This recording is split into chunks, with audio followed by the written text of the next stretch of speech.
Yun ang dahilan kung bakit ang punishment is 1 to 6 years imprisonment. So meaning to say, yung mga mitigating o yung mga aggravating circumstance, like for example, yung mga binabanggit nyo, pwede idagdag. Like for example, yung isang contractor can be in prison only for 1 year because he's just the one who gave the donation. Pero kung ipa-factor in naman po yung mga sinabi yung mga additional factors or basis, pwede pong sa halip na 1 year lang, maging 6 years po halimbawa. Yung imprisonment naman noong mismong the one who received the donation.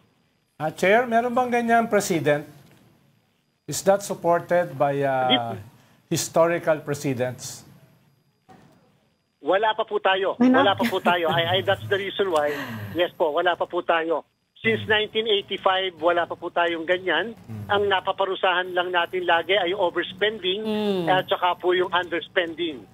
Meaning, they did not report properly the expenditure. O kaya naman, hindi nag-submit ng magkasunod na SOSE sa magkasunod na election, therefore, perpetually disqualified. Pero wala pa po tayong nakulong tungkol sa bagay na ganyan.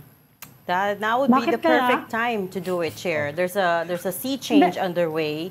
People are outraged and they want to see reform, and now would be the perfect time to make somebody an example. Tanong si Ami, bakit daw walang Pero Chairman, bakit walang naparusahan? Siguro po before, hindi kasi naging napakainit yung issue na yan.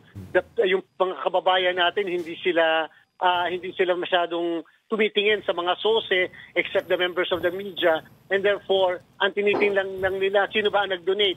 Magkano bang dinonate? Magkano bang ginastos ng kandidato na yan? Sir, walang napurusahan or wala man lang nakasuhan?